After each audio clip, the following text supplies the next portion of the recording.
Hi, ಎಲ್ಲರಿಗೂ ನಮಸ್ಕಾರ. ಇವತ್ತು ನವರಾತ್ರಿ 5ನೇ ದಿನ, ಕಲರ್ ವೈಟ್. ಇವತ್ತಿನ ರೆಸಿಪಿ ಪಾಸ್ತಾ ಹೇಗೆ ಮಾಡೋದು ಅಂತ ನೋಡೋಣ ಬನ್ನಿ.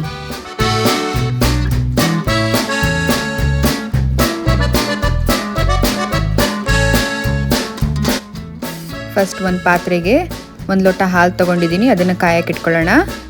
ಇನ್ನು ಅರ್ಧ ಲೋಟ ನೀರು ತಗೊಳ್ತಾ ಇದ್ದೀನಿ. ಹಾಲು ಕಾಯೋಷ್ಟರಲ್ಲಿ ವೆಜಿಟೇಬಲ್ಸ್ನ ಫ್ರೈ ಮಾಡ್ಕೊಳ್ಳೋಣ. ನಾನಿಲ್ಲಿ ಬೆಣ್ಣೆ ತೊಗೊಂಡಿದ್ದೀನಿ. ತುಪ್ಪ ಅಥವಾ ಎಣ್ಣೆ ಏನಾದರೂ ಹಾಕೋಬೋದು. ಬೆಣ್ಣೆ ಹಾಕಿದ್ರೆ ತುಂಬ ರುಚಿ ಚೆನ್ನಾಗಿರುತ್ತೆ. ಸ್ವಲ್ಪ ಚಿಕ್ಕದಾಗಿ ಹೆಚ್ಚಿರೋ ಬೆಳ್ಳುಳ್ಳಿ, ಈರುಳ್ಳಿ, ಬೆಲ್ ಪೆಪ್ಪರ್ಸ್. ನಾನಿಲ್ಲಿ ಗ್ರೀನ್ ಮತ್ತು ರೆಡ್ ಕಲರ್ ತೊಗೊಂಡಿದ್ದೀನಿ, ಕಲರ್ಫುಲ್ಲಾಗಿ ಚೆನ್ನಾಗಿ ಕಾಣುತ್ತೆ ಅಂತ. ರುಚಿಗೆ ತಕ್ಕಷ್ಟು ಉಪ್ಪು, white pepper powder,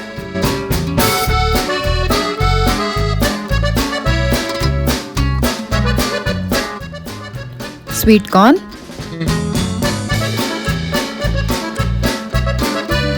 black pepper powder. ಇದನ್ನು ಚೆನ್ನಾಗಿ ಫ್ರೈ ಮಾಡ್ಕೊಳ್ಳಿ.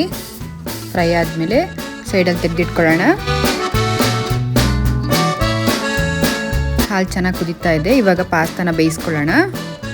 ಪಾಸ್ತಾನ ನೀರಲ್ಲಿ ಬೇಯಿಸೋದಕ್ಕಿಂತ ಹಾಲಲ್ಲೇ ಬೇಯಿಸಿದ್ರೆ ತುಂಬ ರುಚಿ ಕೊಡುತ್ತೆ.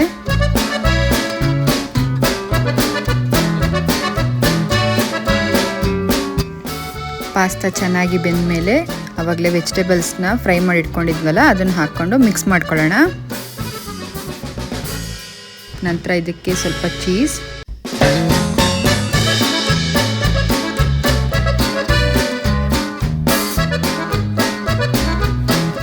ಚೆನ್ನಾಗಿ ಬ್ಲೆಂಡ್ ಆದಮೇಲೆ ಪಾಸ್ತಾ ರೆಡಿಯಾಗಿದೆ. ಕೊನೆಯದಾಗಿ ಚಿಲ್ಲಿ ಫ್ಲೇಕ್ಸ್ ಮತ್ತು ಆರಿಗಾನೋ ಹಾಕ್ಕೊಂಡು ಮಿಕ್ಸ್ ಮಾಡಿಕೊಂಡು ಸರ್ವ್ ಮಾಡ್ಕೊಳ್ಳೋಣ. ಸಿಂಪಲ್ ಆ್ಯಂಡ್ ಟೇಸ್ಟಿ ಪಾಸ್ತಾ ರೆಡಿಯಾಗಿದೆ. ನೀವು ಒಂದ್ಸಲ ಟ್ರೈ ಮಾಡಿ ನೋಡಿ.